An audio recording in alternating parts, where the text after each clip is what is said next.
Los conceptos emitidos en el siguiente programa son de la única responsabilidad de cada panelista. Candela Pura no se hace responsable de lo emitido.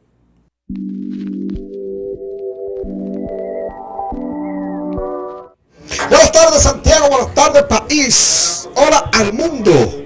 Esto es el Candelazo de la Tarde por esta super mega plataforma Candela Pura. Recuerden suscribirse tanto a Candela Pura como Candela Pura 2.0. Estamos también por Delta TV, canales 50 y 52. Lo pueden buscar en todo el país, entre 50 y 52. Ahí estamos. Este es el Candelazo de la Tarde. Hoy un super privilegio para nosotros. Ya tenemos el estudio tempranito al ingeniero. Ese hombre no sé cómo calificarlo. Ese hombre, una cosa increíble, extrema. Pero eso es en breve. Ramón Busquets, que ya está en estudio, está con nosotros aquí. Y aquí se va a hablar largo y tendido. Bueno, quedamos chiquitos.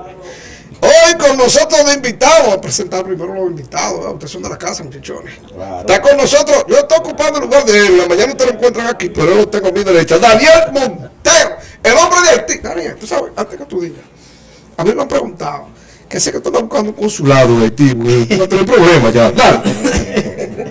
Buenas tardes a todos nuestros amigos redentes de este programa y los televidentes también de este programa, El Candelazo de la Tarde, que se transmite por esta super mega plataforma Candela Pura.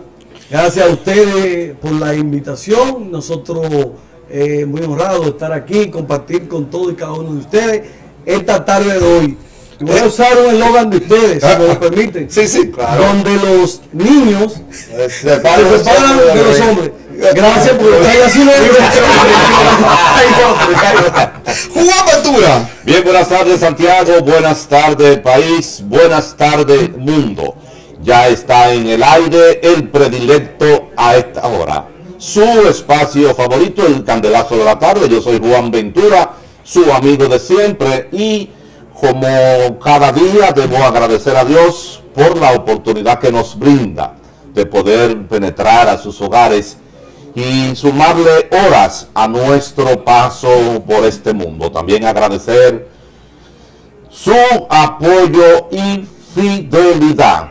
Como dice nuestro hermano y colega Montero, este es el espacio en donde se separan los hombres de los muchachitos. Junior Bueno. Buenas tardes, Fernando Padilla. Buenas tardes, Juan Ventura, Pedro Agustín Castillo, Montero, que no es digno invitado usted de aquí. Esta casa de esta plataforma del equipo de la mañana, de la tarde, de los deportes, fue de todo. Buenas tardes a nuestros amigos redentes ahí en Candela Pura, pedirle que se suscriban. Buenas tardes a nuestros amigos televidentes en Delta TV, canal 50-52. En algunos pueblos parecen otros cables, pero nos están viendo como quiera porque nos reportan la sintonía.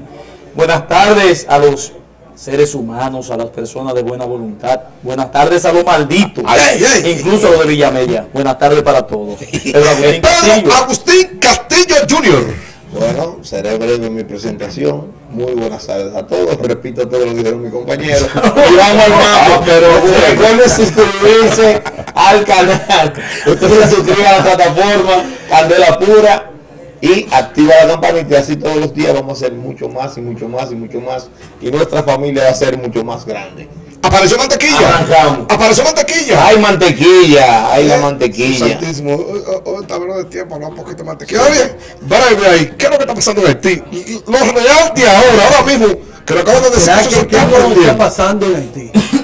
En el día de hoy, ellos amanecieron, ya ellos quemaron, ya le prendieron fuego, siguieron incendiando lo que es la Dirección General de Migración, pero en Haití. Pero la de nosotros, la de ellos, le prendieron fuego. Y para evitar de que el mercado binacional se realice en el día de mañana, sabe que los viernes y los lunes se hace el mercado binacional en la frontera, tanto en Dajabón como en Jimaní.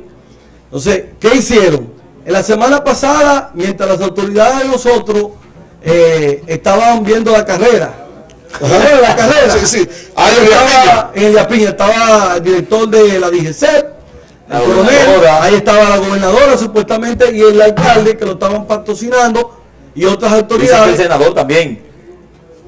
Supuestamente. Dicen que sí. Supuestamente. Senador. Entonces, mientras eso se estaba realizando, entonces los tigres, delincuentes, malos haitianos de aquel lado, no son todos, pero esos eran los malos que estaban ahí, bloqueaban el camino de Carrizal a Ella Piña para que los compatriotas de ellos no pudieran venir aquí a comprar, porque a ellos se les prohibió comprar gasolina.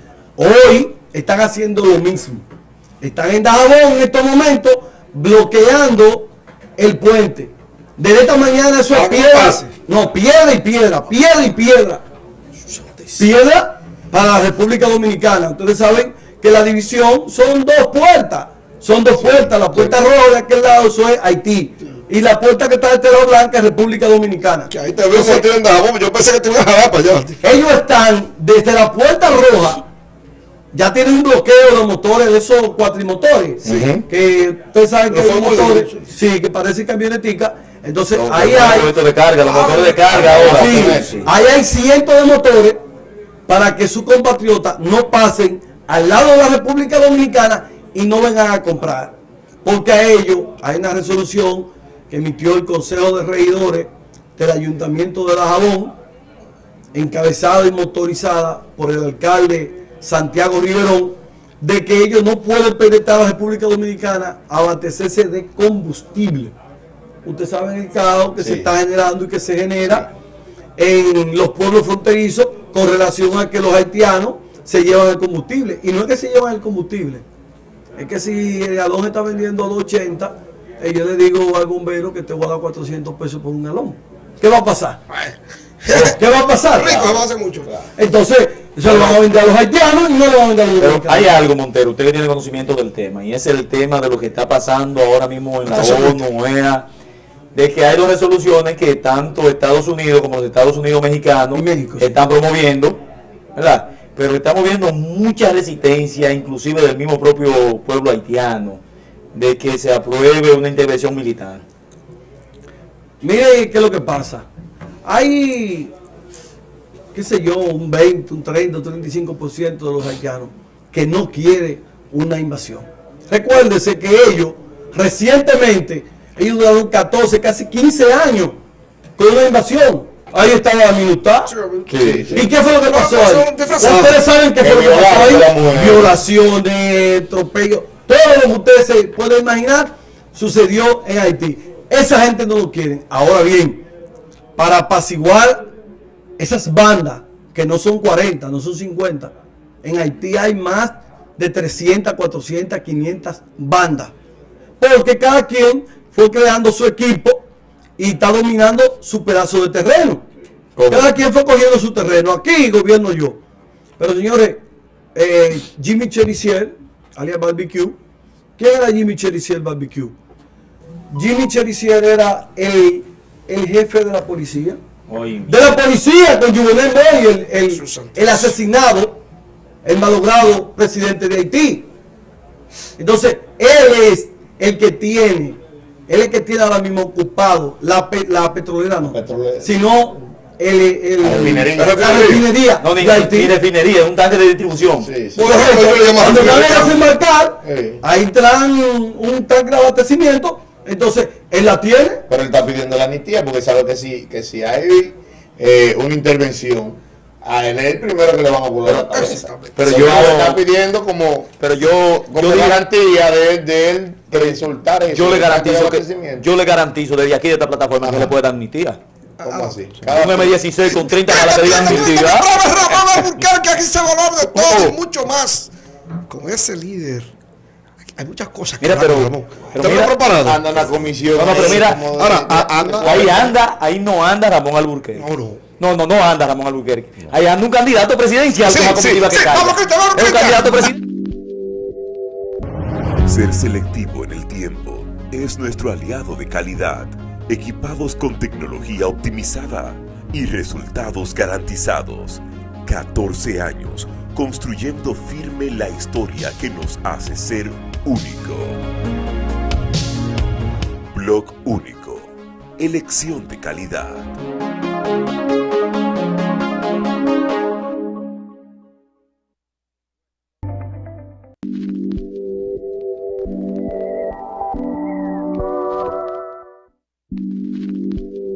Ser selectivo en el tiempo es nuestro aliado de calidad, equipados con tecnología optimizada y resultados garantizados.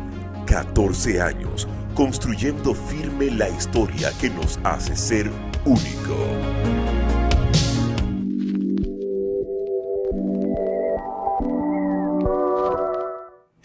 Continuamos en este programa que es el candelazo de la tarde.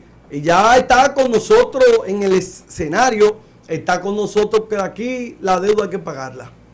Y como nosotros prometimos, se prometió en esta plataforma de que iba a estar con nosotros el ingeniero Ramón Alburquerque, está con nosotros ya el ingeniero Ramón Alburquerque y una comitiva que le acompañan, que para qué le digo. Quiero un fuerte aplauso, don Ramón, bienvenido al candelazo de la tarde. Y voy a aprovechar inmediatamente para darle las salutaciones, las buenas tardes a Josué Brito y Faría. Buenas tardes, José Brito. Saludos, Daniel Montero. Señores, este staff está encendido hoy con una estrella de la política dominicana que, si más bien el pueblo debiera conocerle por su preparación académica, por su capacidad, por sus conocimientos, por su trayectoria política, también por su forma de manejarse, que ha sido una persona extremadamente pulcra en todo lo que ha sido su accionar en la vida pública.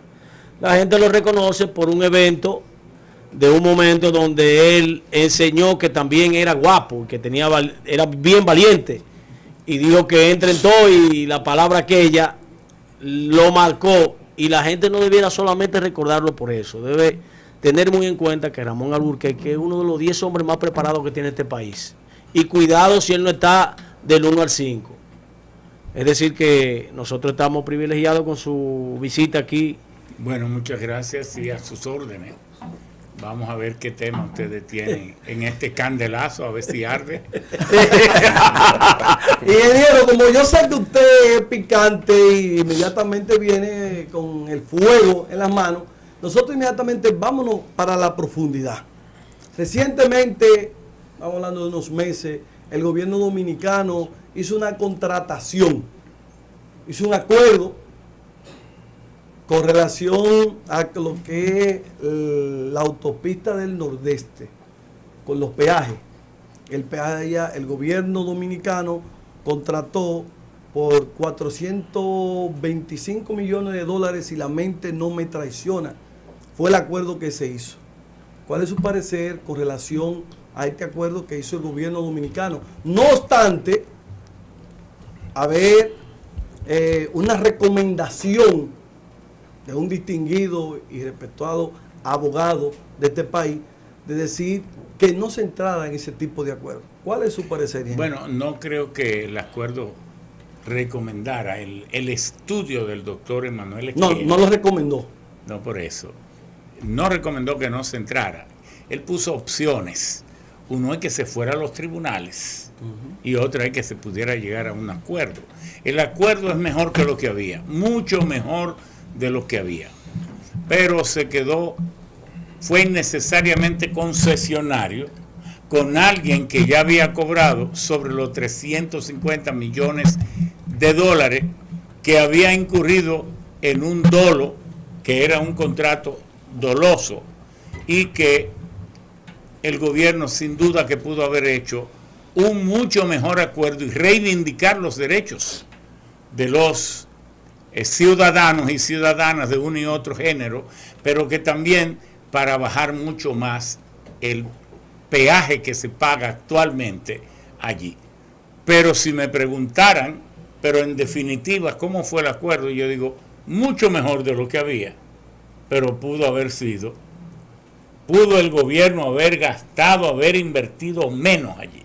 Yo hubiera sido presidente y yo no le doy más de 100 millones si no me voy a los tribunales, porque de alguna manera hay que hacer que paguen las consecuencias los contratos, porque no podemos permitir que un gobierno venga ahora, haga una contratación evidentemente dolosa y que luego el país esté comprometido, obligado a cumplir ese dolo, y si no, entonces se esgrime aquello de la seguridad jurídica. Entonces cabría la pregunta, ¿y para defender los intereses del país, entonces no hay seguridad jurídica? Evidentemente que no. Yo no hubiera hecho ese acuerdo, pero es mejor que lo que había, mucho mejor. Y es cierto que en unos 15 o 20 años que le faltaban, no recuerdo bien, se hubiera tenido que pagar como unos 1.100 millones de dólares más, pero hay que tener cuidado con las técnicas de lo que se llama el cálculo del valor presente del dinero. Si yo hago un acuerdo y te doy hoy 400 millones o 200 millones, ¿cuánto va a valer eso dentro de 15 o 20 años si asumimos una tasa de interés que sea, por ejemplo, la normal de un 10 o un 11%? Evidentemente que cuando usted viene a ver, entonces se va a pagar 2 o 3 veces más. Por eso, pagando hoy, yo no hubiera pagado más de 100 o 150 millones de dólares, pero sí digo, eso fue mal hecho por el gobierno de Hipólito y peor por el de Leonel, que lo modificó y lo agravó. Josué Brito y Faría, la pregunta para el ingeniero. Bien, como usted es un ducho en la materia, inclusive trabajó en lo que son las leyes de lo que es la electricidad de la República Dominicana, yo que conozco los dos contratos, uno paga 32 centavos de dólar, el otro paga 28 centavos de dólar, debieron ser modificados para beneficio de la sociedad dominicana, debió bajar ese precio. Y resulta que los generadores económicos, los triggers, para aquellos que no conocen, son los commodities que se utilizan para este tipo de funcionamiento de la electricidad, debieron bajar y modificar esos contratos en los acuerdos, y resulta que la sociedad dominicana lo que ha hecho es que se ha empeorado, porque el que le llegaba a la luz de 800 pesos ahora llega de 4.000 y 5.000 pesos. Y yo no entiendo cómo estos generadores eléctricos que han vivido todo el tiempo, ¿cómo es que se decía en los tiempos míos y en los tiempos suyos, tío? Ese que le coge al otro, el que le roba al otro, ñampiándole al Estado, todavía continúan con eso. Yo quiero saber, usted que conoce la materia, que me diga, esos contratos que debieron ser modificados, se modificaron ahora y querían arreglarse para beneficio de los contratistas. No, ahí con eso no podemos jugar, ni podemos lanzar opiniones ni acusaciones que no obedezcan a la verdad. ¿Por qué? Porque el sector eléctrico tiene una gravedad tan grande que no necesita que se agrave más, añadiendo cosas que no pudieran ser reales y ciertas. En el campo de la energía yo no hago política, ni se la pongo difícil a este gobierno, que es mío, aunque algunos funcionarios hagan parecer que me es ajeno, cuando nosotros fuimos los que manejamos toda la estrategia de la campaña y además fuimos el presidente de todas las candidaturas municipales de todo el país, de todas las candidaturas a senador y a diputado. Nosotros fuimos la persona clave, y los 500 y tantos millones que le entregamos dinero de la Junta, el candidato a la presidencia entonces, hoy presidente, ordenó que fuéramos nosotros que se lo entregáramos. Mire a ver si tuvimos responsabilidad o no. Ahora bien, ni se la pongo difícil a ningún gobierno en materia de energía, porque la energía es la mayor responsabilidad, pero al mismo tiempo el mayor peligro, porque cuando la electricidad está a un costo que no corresponde con la realidad, afecta mucho la producción, porque es un factor transversal que toca la energía, toca desde el principio hasta el final. Para producir se necesita energía, para transportar la producción hasta los centros de consumo se necesita energía, y ahora mismo nosotros estamos hablando y estamos llegando al pueblo a través de esta prestigiosa cadena, gracias a que tenemos energía. Y por cierto, y tenemos encendidos aquí para nuestro bienestar unos acondicionadores de aire que son el responsable del mayor consumo de electricidad de los pueblos. ¿Sabía usted que son los acondicionadores de aire los responsables del 60% del consumo de la electricidad?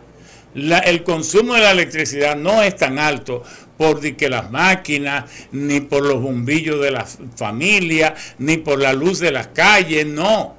Por los acondicionadores de aire que consumen el 60% de toda la electricidad que consume el país. ¿Por qué digo que no hago política? ¿Qué es lo que ha pasado? Y con esto no estoy justificando aumento de ningún tipo, pero alguien debe tener la comprensión para explicárselo a la gente fuera de política, amigo Brito. Si no lo hacemos así, estamos envenenando el país y lo único que vamos a cosechar son tempestades. Fíjense lo que pasa. Hace 15 años, en la producción de electricidad en su mayor proporción, en un 85%, era en base a petróleo. Y solo un 15% era hidráulica, de hidroeléctrica. ¿Cómo es hoy? Porque quisimos cambiarlo, porque el petróleo era muy caro, nos refugiamos en el gas natural. Y hoy el 40% de la electricidad es en base a gas natural. Pero también cambiamos hacia el carbón, porque el carbón tenía 80 años que prácticamente no aumentaba de precio, y hay carbón para 1000 años de suministro al todo el mundo. Entonces dijimos, vámonos para el carbón. Ahí está Punta Catalina, Itabo 1, Itabo 2 y la planta de Barahona. Y el 32% es en base a carbón. Y ya solo derivado del petróleo el 13%. El 7.7% es en base a hidráulica. No porque la hidráulica haya bajado, sino que los otros han aumentado. Y entonces la hidráulica antes era el 14%, pero ahora es solo 7.7%. Produciendo lo mismo, pero entonces como los otros han subido tanto, entonces se queda en un 7.7%. Un 6% viene de la eólica del viento, un 2.5% viene de la solar fotovoltaica y un 0.6% de la biomasa. Pero ¿qué es lo que ha pasado? Que el año 2021, el precio promedio que se pagó por el gas natural fue de $2.40 el millón de BTU. Los que tengan interés en saber cómo uno se entera y cómo uno busca los precios del gas natural, usted entra ahí en la internet, usted marca precio del gas natural, Henry Hub. Henry, así mismo como se escribe, y Hub, H-U-B. Bueno, ahí mismo le va a salir, ahí en sus celulares, el precio hoy. Hoy anda por cerca de los $7 el millón de BTU, pero hace un año que estaba a 2.40.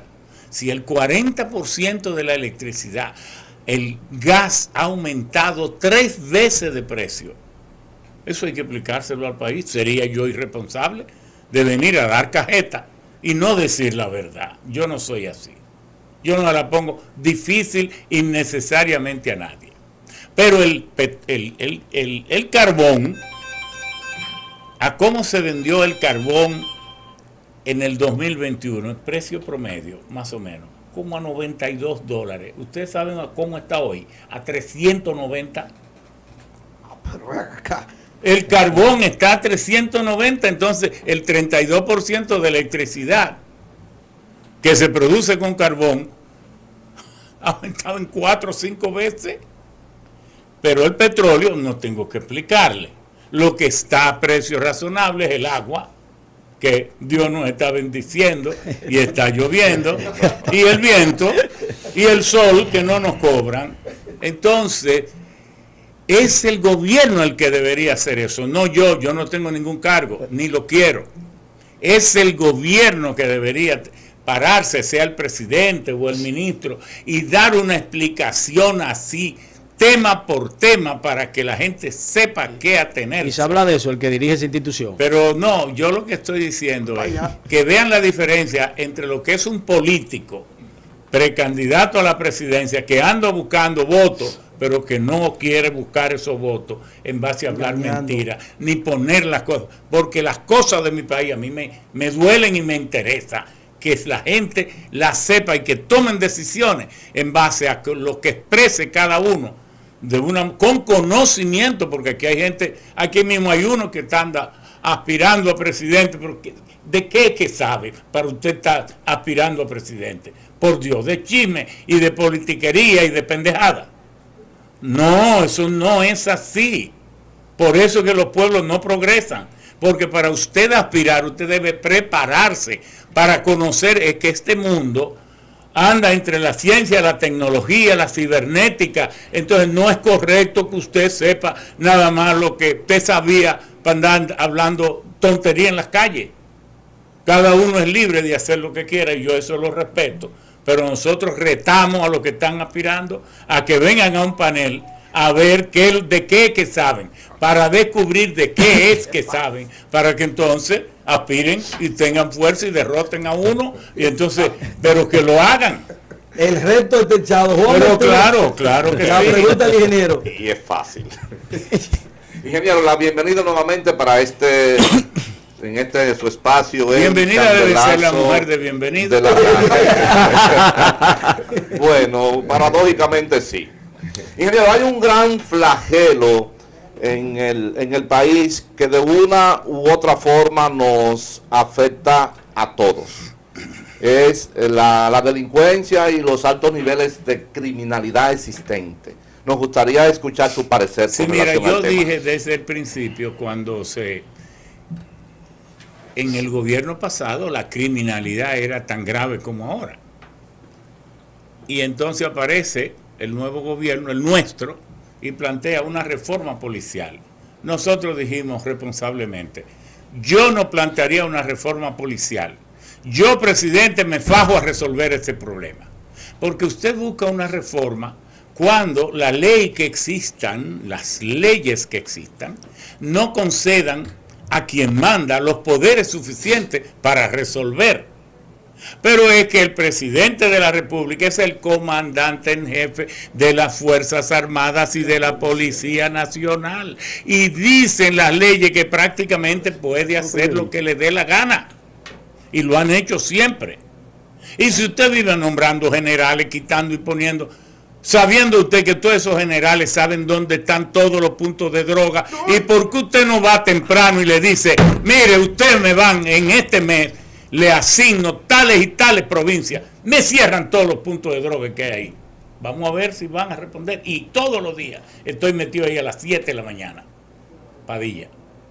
A las 7 de la mañana me le meto ahí. Porque aquí se ha demostrado que todo lo que el presidente quiere que se resuelva. Se resuelve. Se resuelve. Usted lo dijeron a coro. Y entonces, ¿por qué no resuelve? ¿Para qué nos duerme con reformas policiales? ¿Y para qué mete la jodida oligarquía aquí? Todos esos, los que estaban en todas esas comisiones de reforma. Porque aquí se quiere dar la impresión que si usted robó mucho y hoy es un oligarca, se llenó todos los privilegios del Estado, ya usted mañana todo lo que toca lo resuelve. No han resuelto nada, como aquellos oligarcas que nombró Danilo, de que para rendir un informe sobre Punta Catalina, todo lo que dijeron fue mentira. Todos esos habladores oligarcas hay que meterlos en cintura aquí. De lo contrario, pero de lo contrario van a seguir durmiendo, ¿no? Sin resolver nada. ¿Cuál es la reforma que se necesita? Que el presidente entienda que el problema fundamental es la criminalidad y que él tiene todos los poderes para resolverlo, y que si algo tiene él que hacer para que le agradezcamos su gestión, y él lo puede hacer, tiene la juventud, es utilizar sus poderes para estar tempranito allí metiendo todo eso vago en cintura. Porque ¿qué es lo que pasa? Que en torno a cada uno, ¿en qué policía se necesita de que generales, mayores generales? Eso es un disparate. ¿Cuál es la policía la más grande del mundo, digamos? ¿Cuál? Usted se imagina. Castillo. Puede ser la de China. No, La de China pudiera ser, pero la de esa cantidad. conocemos poco. Pues la cantidad Es de mejor hablar de la de Nueva York. Nueva York, sí. Porque esa la conocemos Claro, más. Está más ¿Verdad? seguro. Bueno, Sí, tú sí, que eres sí. bueno. Bueno, entonces, ¿qué pasa? Tiene 38,000 policías, igual que la de aquí, la de Nueva York. De luego tiene como 33,000 millones De presupuesto. Pero el jefe de la policía de Nueva York, ¿qué rango tiene? The Police Commissioner. El comisionado de la policía. The Police of New York, the Commissioner of the Police Department. El comisionado de la policía de Nueva York. Ok, ¿cuál es el próximo rango? Chief of Department of the Police in New York. Jefe del departamento, que tiene como 8 departamentos de la policía de Nueva York. ¿Dónde aparecen los mayores generales? Todos esos malditos rangos. No hay. No hay. ¿Cuál es el rango real? Capitán. Debajo de capitán, ¿cuál es? Teniente. Pero eso está en internet, búsquenlo. Todo lo que yo estoy diciendo. Me gusta que lo comprueben. Teniente. El último rango, sargento. Después de sargento, police officer. El oficial de policía. Y entonces, el otro, detective. ¿Qué significa esto? Ahí no va a aparecer, porque cuando usted tiene un general, el general tiene coronel, el coronel tiene mayores, los mayores tienen capitanes, los capitanes tienen tenientes, y en torno a cada general se teje un mundo de complejidades, y para mantenerlo necesita mucho dinero, y se convierten en centros de recaudación, y mandan esos agentes del orden a macutear al pueblo, a sacarle dinero al pueblo, cuando no es a los motoristas, es a los comerciantes, a esto, a lo otro, porque cada rango de eso es un centro de recaudación. El presidente sabe eso, ¿por qué no lo resuelve? Pero eso hace tiempo que se sabe. ¿Usted cree que le llega eso al presidente? Montero, pero usted llega yo estoy preguntando, y yo estoy haciendo una pregunta. Mire, No te haga, Montero, que tú eres chivato a la policía. Alguien de ustedes tiene un bobo para dárselo a mí. Es chivato a la policía, él. Se está haciendo el pendejo. El ministro de Interior y Policía se limpió como Pilato ayer. No, Dijo eso que es. no tenía nada que ver con eso. No, para mí. Siendo ministro. Para mí, que a lo mejor, tú sabes, el estrés, el desamparo cuando usted no tiene solución. Lo está llevando Ya suave, son 2 ingeniero. años y no ha habido avance. Entonces él salió. Él es mi compadre, jamás lo voy a atacar. Yo soy padrino de su hijo Stalin. Soy como también el padre de Lenita. Demasiado cariño Senadores para juntos. que usted me haga esa pregunta. Senadores juntos. Y con senadores juntos. Entonces estaba muy estresado, pero la próxima vez Vamos que a él chancearlo. hable, él va a recoger esas declaraciones y va a dar las que proceden. Vamos a chancearlo. Porque el ministro de Interior es el verdadero jefe de la policía. Y si usted no lo es, deje eso. Así es. Todos los cargos que usted no pueda desempeñar. Primicia, y lo que- chanceó, pero le está diciendo que deje eso. Primicia. Oye, entonces te cambia el apellido y en vez de bueno eres malo. Entonces en vez de bueno eres malo. Porque yo no estoy diciendo, yo estoy diciendo que todo cargo que usted tenga y usted no pueda ejercer plenamente, oiga, usted no nació con eso, deje eso entonces y hágalo en buenos términos. Presidente, páseme a otra cuestión porque yo creo que no le estoy, pero no él, cualquiera. Junior Bueno. Me va a volar. Don Ramón, el Poder Ejecutivo, mediante el decreto 594-22, que usted criticó mucho, designó a doña Raquel Peña como presidenta del gabinete eléctrico. Y usted automáticamente publicó un tuit diciendo que sabrá la vicepresidenta de electricidad para dirigir el sector. Ay, pero tú sabes por qué yo dije Ajá, eso. ¿por qué? Por ayudar al presidente.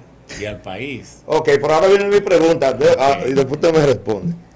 ¿Qué grado de compromiso tiene el presidente Luis Abinader con Raquel Peña, que él ha puesto del gabinete de salud, del otro de desarrollo y en el medio ambiente interina y ahora en el gabinete eléctrico? Faltan 2 cargos más. Falta, ahí viene educación y faltan también. más. No, yo te voy ¿Pero qué grado de compromiso? Porque el presidente todo es Raquel, la que me resuelve. Yo te todo. voy a responder la que yo puedo. Ajá. ¿Por qué yo dije eso?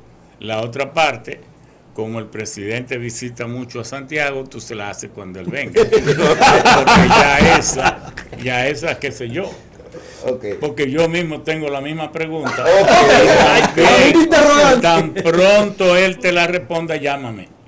Para decirle, mire, me respondió esto. Dime la respuesta. Okay. Mira, lo dije porque cuando tú tienes un sector que es clave, ya dije que es transversal, tú no te puedes perder una hora.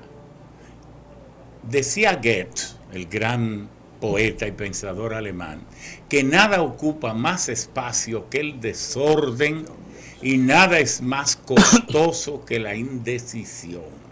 Y los sectores, mientras más basales, estructuralmente importantes son, más delicado es que tú pierdas el tiempo. Mira, cada vez que se nombra un nuevo responsable de un área, lo primero que tiene que hacer ese responsable, si no es especialista en el área, es pasarse un par de meses familiarizándose con los temas y solo empezará a ser creativo cuando domine el tema. Entonces, habiendo tantos profesionales de la electricidad aquí, debemos poner a alguien que tenga que tomarse unos meses. Yo entiendo que eso no debe ser. Pero además, no hay un ministro de Energía y Minas. Sí, claro. Bueno, una de las razones de por qué yo no acepto un ministerio es que yo no acepto que se invente con la Constitución. Todo eso de que gabinetes son inventos inconstitucionales. Los presidentes no tienen la libertad de introducir lo que no esté en la Constitución. Y eso no está en la Constitución. Aquí hay un presidente, hay una vicepresidente, que eso no es un cargo. El vice se puede ir hasta fuera del país, como lo pueden nombrar embajador o cualquier cosa, porque ese es un cargo para si falta temporal o definitivamente el jefe del Estado. Entonces no hay que preocuparse pero si quieren buscarle, que le busquen algo que no altere la función de un ministro, que es el verdadero responsable. Entonces, yo entiendo que eso no es necesario, insisto que no agrega nada, insisto que solo crea más burocracia, e insisto que eso hace más daño que bien. Pero agregándole antes de la próxima pregunta, agregándole a su comentario, usted sabe que de la dualidad de funciones ahora tiene que agregarle a mi comentario. Si el comentario sobre la dualidad de funciones, porque ahora vimos que el presidente también ahora designó a Jean Luis Rodríguez, que estaba en Portuaria, también le agregó está en Portuaria. Entonces, está en Portuaria, exactamente, está en Portuaria.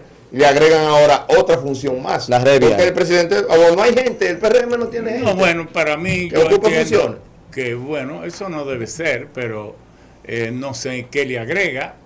Algún día lo explicará, pero yo entiendo que eso no agrega nada, pero bien por Jean-Louis, que tiene una responsabilidad más, muchacho joven, inteligente. Junior, aunque tú seas malo de ser ingeniero, ahora tú eres bueno para hacer una pregunta. Junior, malo, de los pocos que yo aprendí a ser malo, el ingeniero es el culpable. ¿Cómo así? Sí. Mi primer comité de base en el PRD, yo lo hice siendo el presidente del PRD. Para que usted vea. Y hicimos la presidencia más democrática en la historia del partido. Vamos a llegar ahorita ya. Sí. Vamos a llegar ahorita, todavía estamos en el Estado. Sí. Ingeniero, nosotros observamos un gobierno por el cual usted trabajó. Quizás fue de lo que más responsabilidad tenga de que estén en el gobierno hoy, porque usted es de los fundadores, de los ideólogos de la creación del partido. Pero estamos viendo como un gobierno como improvisando demasiado. con tanta capacidad de fuera del gobierno y con otros funcionarios, que usted dio ahorita lo de su compadre, amigo, hermano, senador junto, le dio un consejito aunque usted diga que no, ¿verdad? Entonces, es verdad que el gobierno del PRM lo que está improvisando.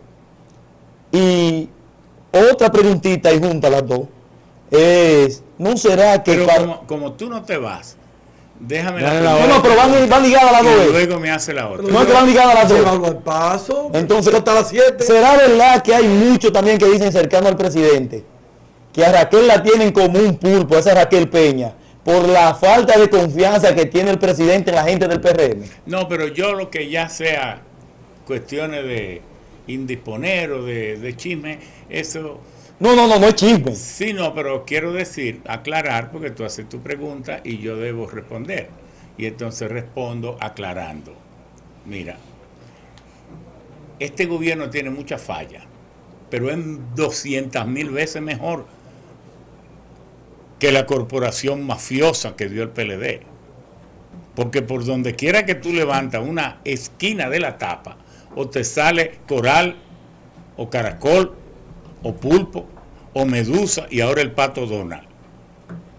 Entonces, y eso que no han empezado, que yo estoy ya dudando de doña Miriam Germán, porque el pueblo votó para que esos gobiernos de corrupción, Miriam Germán, del Ministerio Público, debería ser más solícita, más presta y profundizar más y pedir los presupuestos que fueran necesarios para designar el número de abogados y fiscales necesarios, porque el pueblo votó básicamente para que enjuiciaran toda esa corrupción.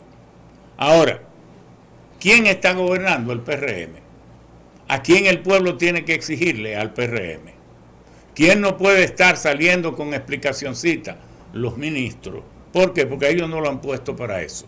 Lo ponen para que den soluciones. Y por mal que se haya hecho en el pasado, si usted es el jefe ahora, usted tiene que hacerlo bien. Entonces, a eso es que nosotros nos referimos. Y además quiero aclarar que nosotros no solo fuimos quien propuso junto a don Hugo Tolentino, que Dios tenga en su mejor espacio, la creación del nuevo partido, del PRM, sino que reclamé, antes de que se fundara el partido, una reunión de compromiso. Y quien pidió esa reunión la quiero en mi casa y se hizo en su biblioteca fue don Luis Abinader, el presidente de hoy. ¿Y qué dije yo ahí? Si vamos a crear un partido, vamos a aclarar cuál ideología va a tener, cuál va a ser la conducta, cómo vamos a ser responsables y actuar, cómo vamos a resolver las crisis en que entremos. Todo eso lo planteé y dije, sé que vamos para el poder pronto porque el pueblo tiene un hartazgo y estos niveles de corrupción nunca se habían visto. Y el pueblo ya está mostrando que lo que más quiere, aparte de que se enfrente a la criminalidad, no es tanto de que el empleo y las cosas, que la gente de alguna manera está resolviendo su problema vital, sino que paren la corrupción. Eso dije yo. Vamos pronto para el poder, pero yo quiero quedarme con el derecho, y que ustedes lo sepan, a evitar que el PRM solo gobierne por 4 años. Y eso solo se puede hacer si de manera transparente hay alguien que esté diciendo todo lo malo que se haga y recomendando cómo se pueden hacer las cosas mejor. Por ejemplo, nosotros tenemos la corriente alternativa democrática, y en la cual estamos aspirando a presidente. Nosotros no estamos cometiendo ningún desatino con eso, porque lo que queremos es que el actual presidente aspire, vayamos a una convención, vayamos a debate, y entonces le mostremos al país quién es el que está mejor preparado para dirigir los destinos del país, más creativo, para que en 4 años demos saltos como los saltos que están dando. Hay que estudiar el caso chino, una nación que tenía 900 millones de habitantes, como en 40 años se ha colocado de una sociedad semifeudal a una sociedad espacial. Esos son los ejemplos que nosotros tenemos que aprender. No es compararnos nunca con Haití, ni con Honduras, ni con los países africanos. Y aquí el que se quiere sentir que estamos progresando mucho, nos comparamos con Honduras y algunos paisitos por ahí que tienen, no por desprecio lo digo, sino que tienen muchos problemas. Entonces nosotros entendemos que esos errores, esas pifias, no es necesario. El presidente puede buscarse los mejores consejeros, los que él entienda, y entonces sopesar, pero sobre todo, el problema fundamental, yo sé que tú lo conoces, pero no lo mencionaste, es saber cuál es el papel de la oligarquía. ¿Quiénes son los oligarcas? Porque yo no uso ese término despectivamente, ni con eso estoy diciendo los ricos ni los empresarios. No, yo estoy diciendo los grupos económicos, que aquí hay 2 o 3, porque como Manuel Estrella, por ejemplo, una de las 3 compañías que hizo a Punta Catalina, viene Odebrecht, que fue la principal, y se declara delincuente y dice que sí, que sobornó con 92 millones. Tecnimont en Italia, la llevan a los tribunales, la condenan y le hacen pagar multa. ¿Por qué él entonces queda aquí como si hubiera celebrado una misa? Cuando participó y además el presidente dijo, hizo un video de que ahí se estaban robando 1.000 millones. ¿Por qué no ha hecho entonces la auditoría para mostrarle al país eso que él dijo, que sí es verdad? Entonces, ¿por qué entonces lo premian dándole monorrieles y a todo esto? Pero ¿por qué? ¿Por qué el pueblo tiene que soportar eso? ¿Por qué yo tengo que soportar el corrupto favorito del presidente si yo no quiero a ningún corrupto? ¿Pero por qué?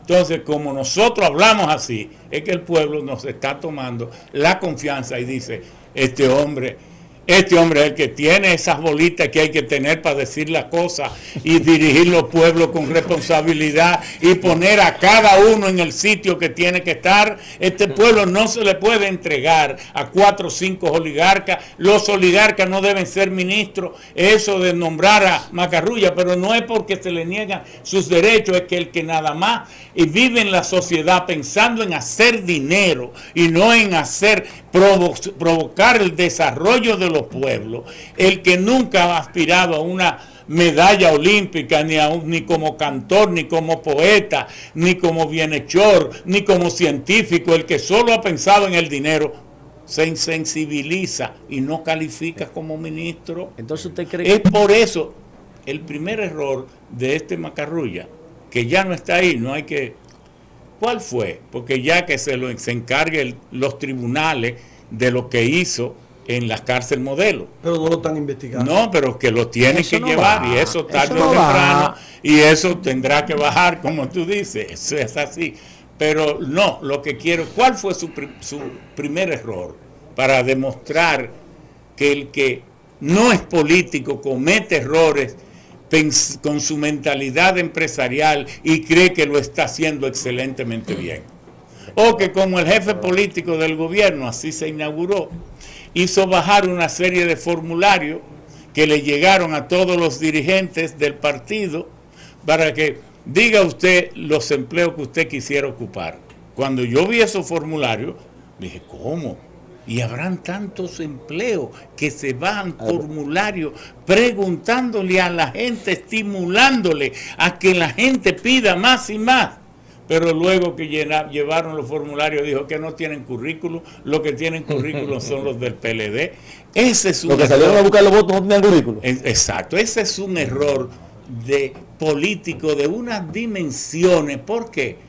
Porque la oligarquía no está pensando solo en la política de su bolsillo. Entonces, nosotros entendemos que cuando un pueblo, mire, en Moca una compañera me dijo, mire, para ganar unas elecciones hay que hacer política con mucho amor y mucho arte, porque la política es muy compleja. Pero jamás haga política por amor al arte. porque es que vivimos en unos tiempos caros. Para usted tener cable, y ya casi no hay televisión sin cable, es caro. Para usted tener sus celulares, caro. Para usted cuidar su salud, caro. Para educar sus hijos, para comprar un juguete a los niños, caro. Y entonces, ¿cómo es posible que yo le voy a pedir a usted que trabaje por mi proyecto para después desentenderme de eso? Ingeniero. Entonces, sí. Usted lo que quiere pero a decir... usted no le han dado la palabra. Sí, porque ayudarlo a usted en ese tema, que usted estaba hablando de la oligarquía, y yo siempre he tenido una palabra que la tengo como pan nuestro de cada día, que yo digo que los oligarcas de este país han incurrido en una enfermedad que se llama crematomanía, se han convertido en crematómanos. Entonces, usted me ha dado la razón de que eso es una enfermedad por los cuartos del diablo. Lo felicito entonces, porque coincidamos. Fernando Padilla y Carela. No, Ramón, muchas cosas que hablar con usted, pero me voy por lo más sencillo. Usted hablaba, y la principal, específicamente por lo que usted está haciendo un periplo por diferentes medios de comunicación, usted que tiene medio vasto. Lo escucho ahí en Los Sabios de la Z, me encanta. Le encanta, le gusta. Me encanta, bueno, sus planteamientos. Lo vamos a invitar. Mire, vamos a hacer un programa con varios periodistas del rol de la prensa en los procesos de desarrollo de los pueblos. Oiga, ese es un tema fundamental para que ustedes vayan a hacer sus aportes, a decir cómo los periodistas, en vez de envenenar los pueblos en los temas difíciles, haciendo quedar mal los gobiernos o haciendo quedar mal los políticos, pueden hacer periodismo de investigación para investigar la vida de los políticos y mostrarle a los pueblos que viven tan ocupados trabajando ese lado oculto de muchos políticos que son verdaderos charlatanes, pero que los pueblos vienen a darse cuenta cuando están en el poder.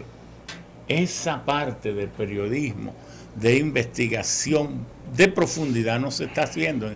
Bueno, lo hace un poco Alicia Ortega, Nuria y uno que otro. Y lo está haciendo también algunas plataformas muy importantes, como la de Rafael Guerrero, la de Colombia Alcántara.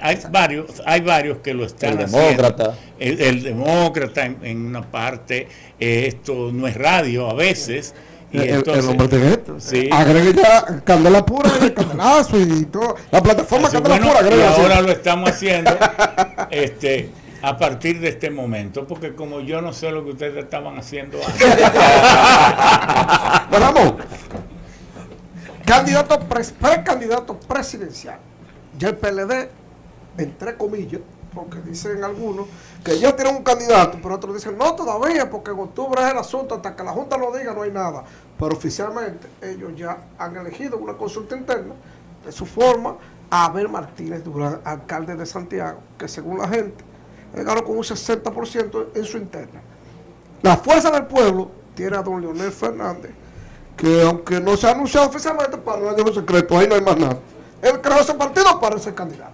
Antes de 2044. Pero el PRM tiene al presidente Abinader, que ya ellos, los que están en el gobierno, siempre piden 4 más porque quieren seguir. Eso no es todos los gobiernos lo hacen. Este está en la calle y el doctor Guido Gómez Mazara también está en la calle. ¿Por qué debe ser Ramón Alburquerque el candidato del PRM, teniendo en cuenta de que Leonel Fernández, ya lo que falta es la proclamación oficial, y de Abel Martínez del PLD? Estamos hablando de los 3 principales partidos, porque sabemos que los demás es muy difícil que lleven un candidato con opciones de triunfo. Espérate, ya Miguel Vargas se va a programar ahora. Digo con opciones de triunfo, o sea, para ganar. O sea, el PRD aún no tiene posibilidades en estos momentos. ¿Por qué debe ser Ramón Alburquerque? ¿Cree que tiene? Déjeme decirle, sería un absurdo. Ahorita dije que antes que el PRM siquiera tuviera posibilidades de ganar, porque solo tenía 24 puntos, ya en las encuestas, en todas, el pueblo empezó a mostrar que lo que más rechazaba y su mayor y más ardoroso reclamo era que se juzgue, se investigue, se persiga y se juzgue la corrupción y se recuperen los dineros robados. Yo creo que todos ustedes están de acuerdo que ese fue el motivo fundamental que guió al pueblo en este proceso electoral. El famoso cambio. El famoso cambio. Que incluso hizo que el pueblo le cogiera al PLD, porque nunca como ahora se roparon las calles, los caminos, los parques y las cosas, con la cantidad de dinero que se regó, disfrazándolo de ayuda por la pandemia para retener el poder. Y el pueblo le cogió todo eso y le votó en contra. Entonces, esa echada del poder que se dio al PLD, pero lo mismo porque Leonel está incluido ahí, porque los 5 gobiernos, esa corporación, esa maquinaria mafiosa que dio los 5 gobiernos más corruptos de la historia, fue dirigida por Leonel. Él se quiso desprender el último año y hasta ayudó con el cambio, con el triunfo, pero no se le puede perdonar haber creado los 5 gobiernos más corruptos porque nos ayudara al cambio, porque no es cambiar una culpabilidad de una corrupción tan atroz por haber hecho un pequeño a tiempo, tal vez saliendo, huyendo de lo que le esperaba. No, porque él no puede pretender eso. Entonces son iguales, el uno y el otro. Entonces, dentro de lo que es la idiosincrasia política de los pueblos, a nadie se le puede ocurrir que el PLD vaya a volver al poder ahora. No, eso no va a ocurrir, porque nadie forzó al pueblo a darse ese purgante para expulsar al PLD del estómago, que lo tenía empachado ahí. Nadie forzó al pueblo, fue el pueblo que el PRM no tenía fuerza para provocar ese cambio, no lo tenía, porque cuando ya las encuestas estaban diciendo que el 70% del pueblo lo que quería era perseguir la corrupción y sacar la corrupción del poder, el PRM solo tenía 24 puntos. Es decir, aquí está claro que fue una decisión del pueblo de sacar la corrupción. Entonces, sería absurdo pensar de que va a volver. Pero las coyunturas no son iguales. Pero, oye, sería absurdo volver, porque ¿cómo han sido los ciclos aquí? Cuando un partido es echado del poder de la forma como fue echado, le toman 3 o 4 ciclos volver al poder. Porque no fue nadie que obligó al pueblo a pensar o a votar contra el cambio. Fue el pueblo que tomó la decisión por una cuestión de que se exacerbó la nobleza que los pueblos llevan dentro. Y dijo, yo no aguanto esto más, no quiero que me roben mi dinero. Don Ramón, en el 78 el pueblo sacó al doctor Joaquín Balaguer. Y en el 86, sí, pero oiga, 8 años después. Pero 8 años después. 8 años después. Ahora, ¿cuánto usted está hablando? De 4. Sí. Ok, entonces otra cosa. ¿Usted cree que fue Balaguer que ganó? Fue un error del propio PRM, del propio PRD, porque todo el mundo lo sabe aquí. Fue la pugna entre Jorge Blanco y Jacobo y la actitud tolerante de Peña, que entonces se le encendió el deseo de ser presidente y como que vaciló, y en vez de apoyar a Jacobo se dejó engatusar de Salvador, y ahí el partido salió perdidoso, porque Salvador nombró hasta una junta de notables que fue la que declaró a Balaguer presidente, no la Junta Central Electoral, y dejaron de contarse 92,000 votos. Pero es claro que Jacobo ganó, es claro. Y oiga, los ciclos son tan importantes que luego en el 90 Peña va independiente de Jacobo. Y si usted suma los votos que sacó Peña, 458,000, y lo que sacó Jacobo, 162, si lo sumo hubiera ganado otra vez, porque el ciclo de desprecio al balaguerismo todavía estaba en vigencia. Y usted sabe por qué volvió Leonel en el 2004. Por la pugna que... No. Por la evolución. No. Vamos a ver la cosa como es. Hipólito, cuando él sale, yo me opuse, yo el que más puede hablar de eso, porque yo me opuse a esa reelección mucho antes. Y Atuey no fue el que más antirreeleccionista. Cuando nosotros teníamos un año, fue que Atuey me llamó y se nos unió. De manera que yo tengo un poco de calidad para hablar de eso. Desde el primer momento usted le dijo, se está poniendo loco. Que no. Pero, ¿qué pasa? Cuando se hizo la reforma constitucional a la que yo me opuse y en medio de la asamblea dije todo lo que iba a pasar, que fui premonitor en eso. ¿Usted sabe cuánto tenía Hipólito de popularidad? 63. Es que él hubiera ganado. La reelección se frustró por la explosión atómica de Van Inter, porque fue una explosión que se llevó de encuentro a la economía. ¿Y por qué Hipólito luego le gana a Miguel Vargas en el 2000? Hipólito vuelve y le gana en el 2011 la candidatura a ese Miguel que se creía de que era muy popular, porque el pueblo se quedó con el recuerdo de que el mejor gobierno que se estaba haciendo en el país, en la historia del país, fue el de Hipólito, hasta los 2.5 primeros años, porque hizo una impresionante cantidad de obras medianas y pequeñas que decía Mahatma Gandhi: cuando quieras gobernar bien, haz cosas pequeñas y medianas para los más débiles, la clase media y los pobres. Porque son tantos que si tú le haces un poquito de bien a cada uno, tú terminando harás un cambio, haciendo un cambio extraordinario. Entonces, ¿por qué digo todo esto?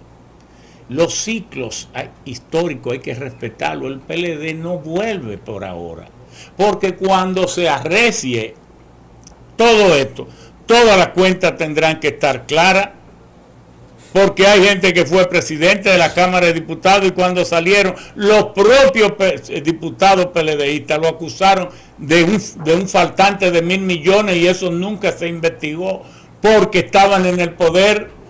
Ahora, ¿usted no cree que eso habrá de investigarse a quien sea? Es que hay que investigarlo todo, porque para eso que son las campañas, para abrir todo, para buscar todo. Yo quiero que a mí me busquen todos los que yo haya hecho mal hecho, porque yo, si puedo, le busco todo lo que los demás hayan hecho mal hecho, porque el proceso de campaña es un proceso de depuración para que los pueblos puedan, oyendo tantas cuestiones y tantas aclaraciones, hacer su mejor elección.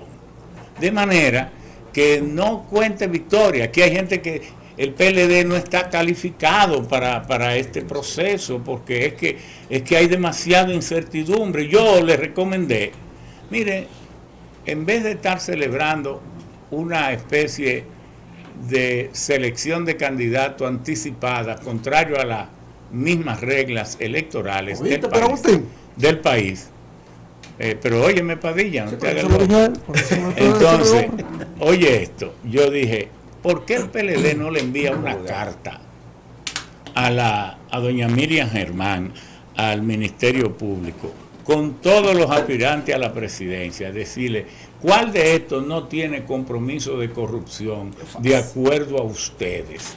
Entonces dije, y esto es bueno para que no elijan a alguien que luego caiga preso, porque cualquiera puede hacerlo, porque es que es un grupo peligroso. En ese tema que usted está hablando de Miriam Germán, a mí me gustaría saber qué usted opina de estos funcionarios que han sido investigados del gobierno actual y ninguno ha sido investigado. Y yo no he visto que doña Miriam Germán ha mandado ni siquiera a la secretaria de un ayudante de fiscal a hacerle por lo menos un allante al pueblo.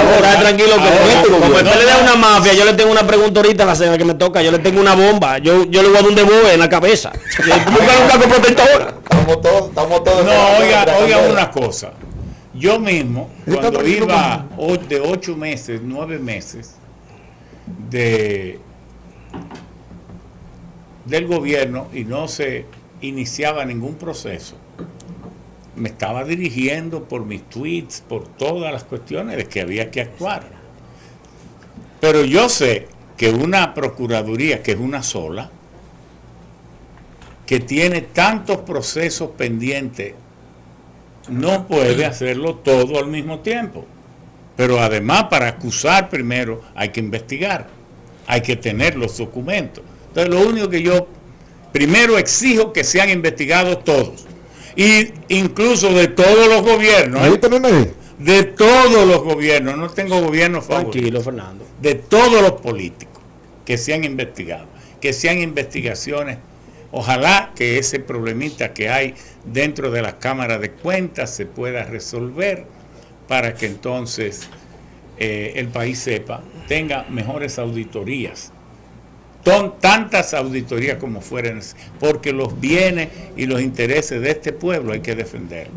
Y tenemos que defenderlo entre todos. Ustedes como periodistas, nosotros como políticos, los abogados como abogados, y entonces los funcionarios también de igual manera. Vamos, ingeniero Montero, ingeniero Ramón Alburquerque. No lo puedo exonerar de la siguiente pregunta que le voy a hacer, porque usted participó y sigue participando en el gobierno del cambio, o en su partido, que es el gobierno del cambio de Luis Abinader, cuando por allá, por el 2019, decía el presidente Luis Abinader, candidato aquella vez, presidente ahora, decía que si aquí se aplicara la ley de migración, la 285-04, aquí no hubiera un ilegal extranjero en las calles. Hoy en día,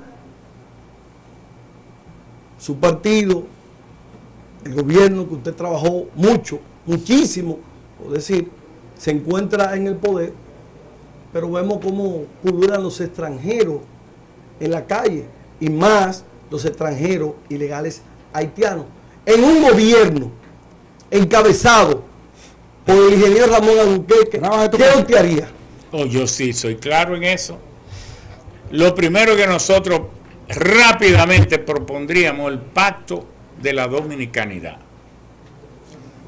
Porque para tú sacar todo eso indocumentado, tú tienes que convencer a esas industrias constructoras que el 98% de sus trabajadores son ilegales. Otra vez. ¿Violando la ley? Los crematómanos. Y no quieren, porque tú tienes que calcular, tú quieres paralizar la economía del país y que entonces nos comamos unos con otros. Porque sácale todos esos haitianos a los productores de arroz, a ver si va a haber arroz aquí en el país. A los invernaderos, yo fui a visitar los invernaderos del Rancho Arriba y no encontré un dominicano, pero trabajando a ningún nivel. A esos hoteles. Entonces aquí hay que hacer un pacto de responsabilidad, porque todos estamos jugando como si quisiéramos ser charlatanes con una cosa que hiere tanto el sentimiento nacional.